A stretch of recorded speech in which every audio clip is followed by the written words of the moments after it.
Hello, I'm Hematologist Oncologist Dr. Tony Talebi, and this lecture pertains to the Plasma Cell Dyscriasis chapter of Hematology and Transfusion Medicine Board Review Made Simple.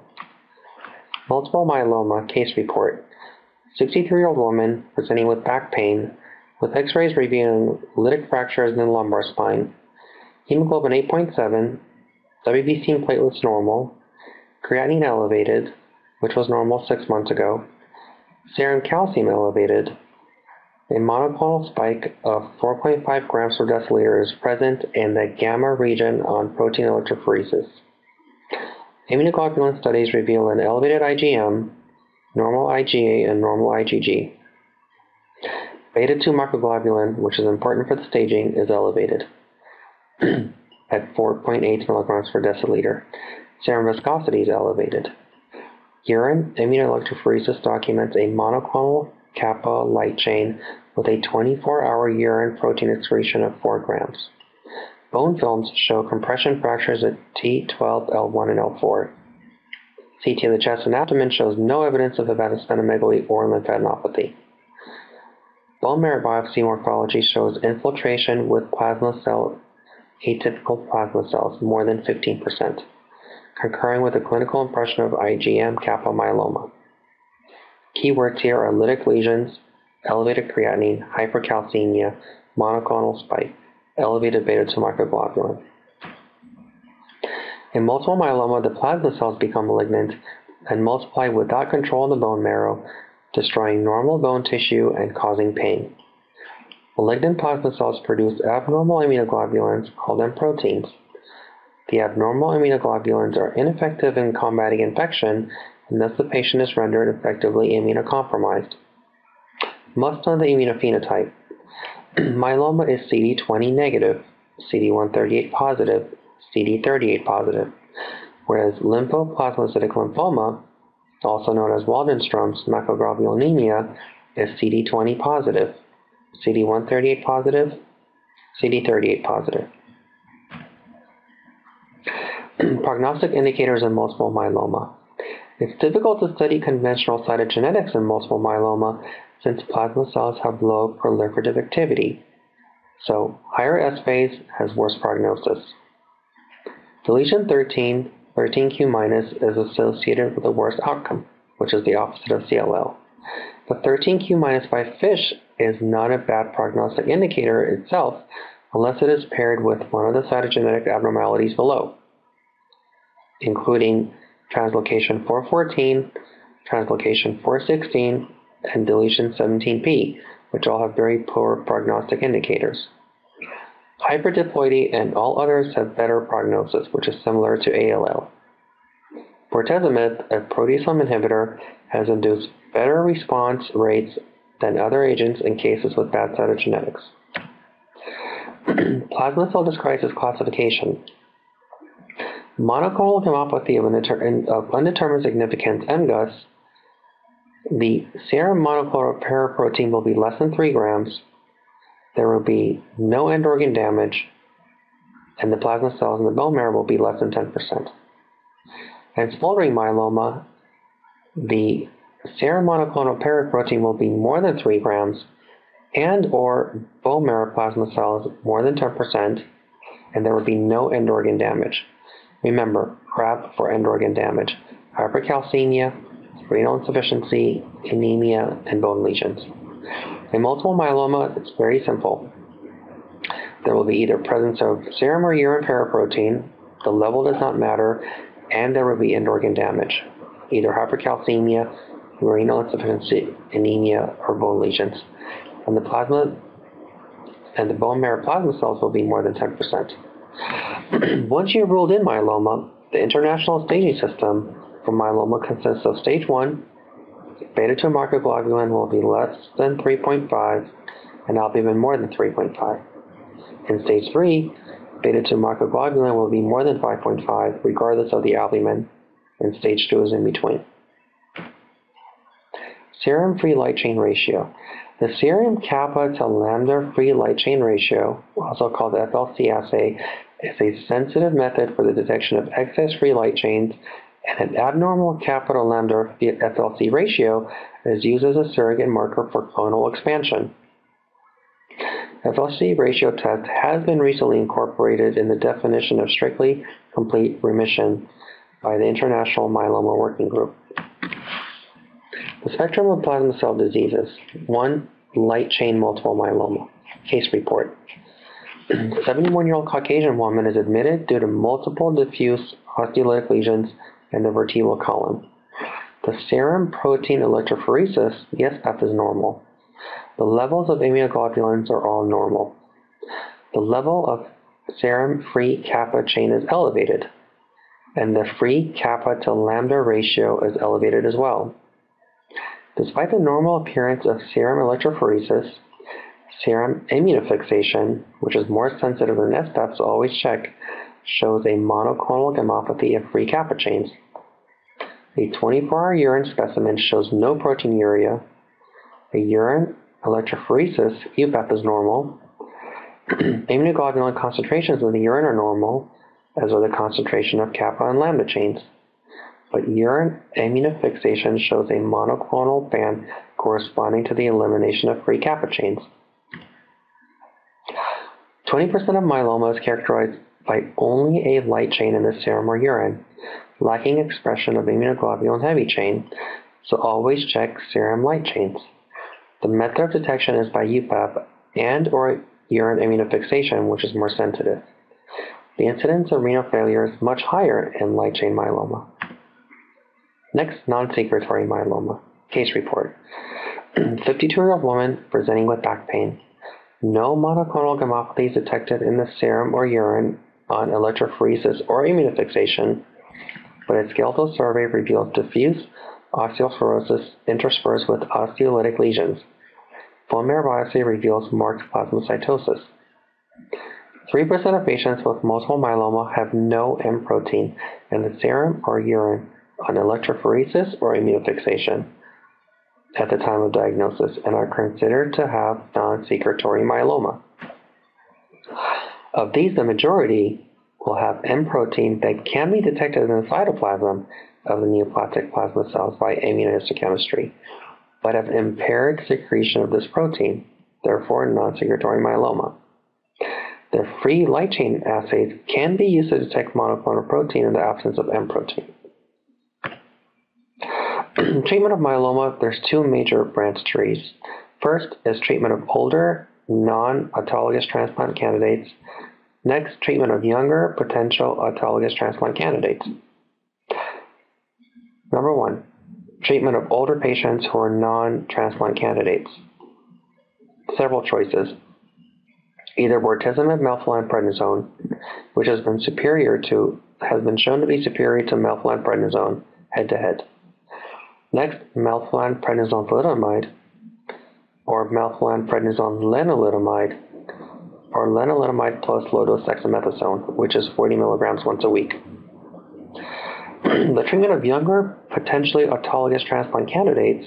First, you'd like to induce a complete remission or very good partial response with an induction regimen, which may include bortezomib plus dexamethasone, bortezomib liposomal doxorubicin and dexamethasone, bortezomib thalidomide dexamethasone, or lenalidomide plus dexamethasone. Now, in terms of the treatment of autologous stem cell candidates, patients should be reassessed after the second and fourth cycle, and if there is a better than very good partial response, the patient should undergo autologous stem cell collection. Then, some believe to proceed directly with autologous stem cell transplant, and this is what you should know for the boards, and some believe to wait for autologous transplant until first relapse.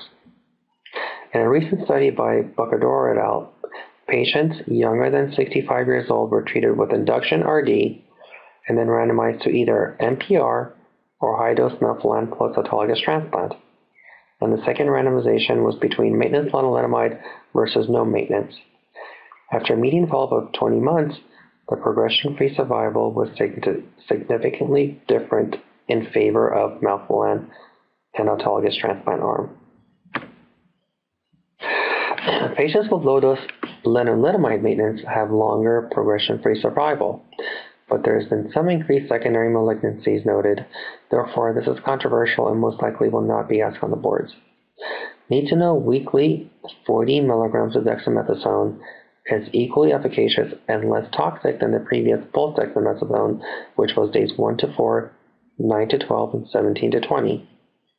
Note methylene, an alkylating agent, should be avoided in younger patients who will potentially be a candidate for autologous stem cell transplant, since it is toxic to stem cells and may create difficulties with stem cell harvesting.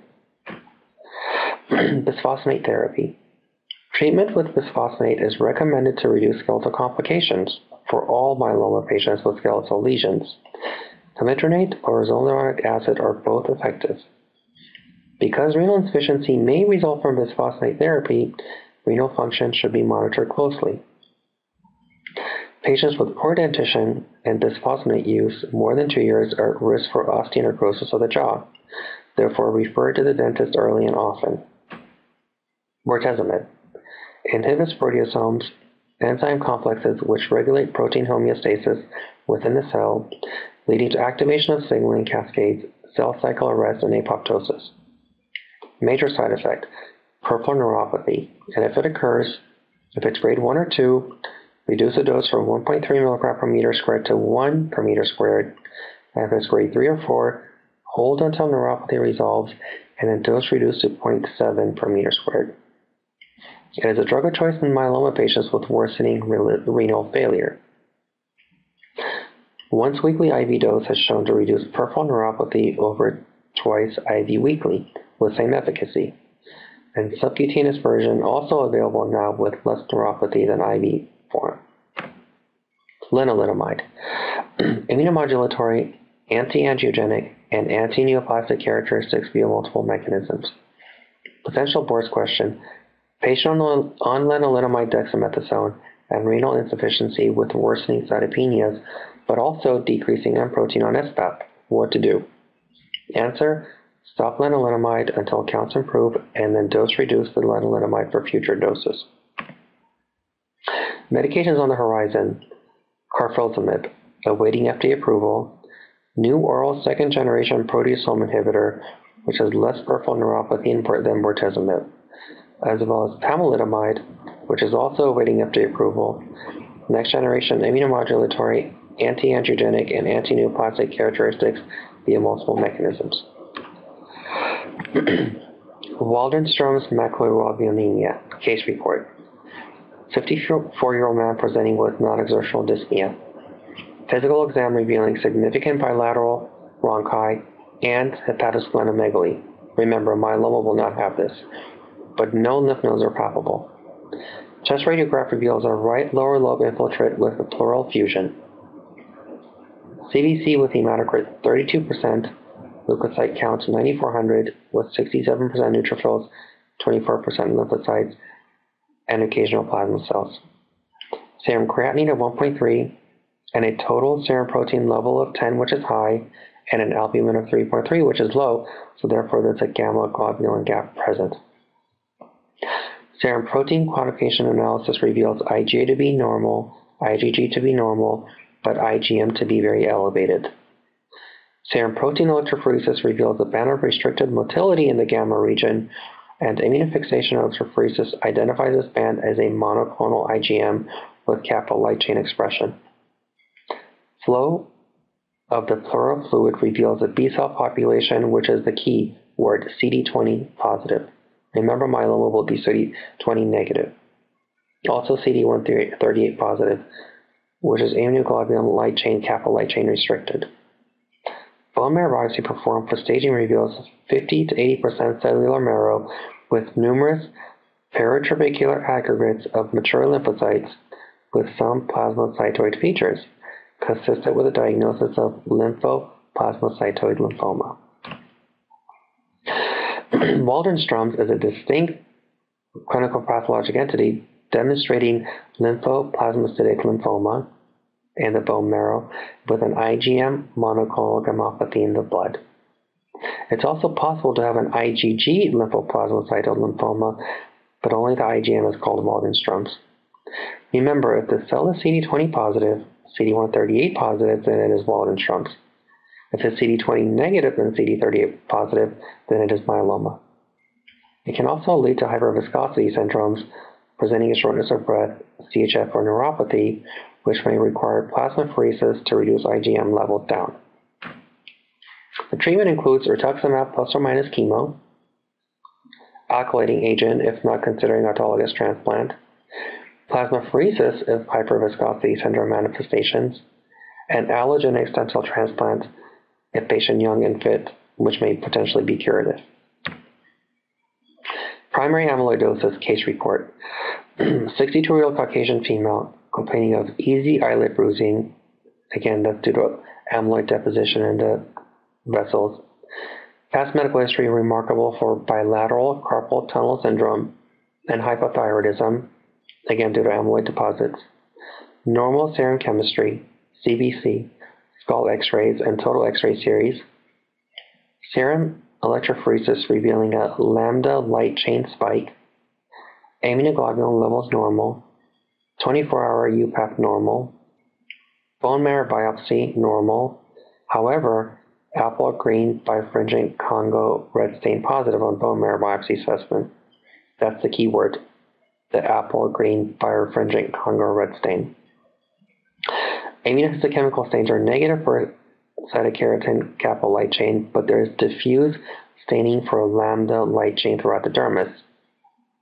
Echo reveals left ventricular hypertrophy and mitral rigors consistent with amyloid infiltration. An eyelid biopsy reveals amyloid deposits. As with myeloma, primary amyloidosis and light chain deposition disease are plasma cell proliferative disorders associated with the overproduction of monoclonal light chains.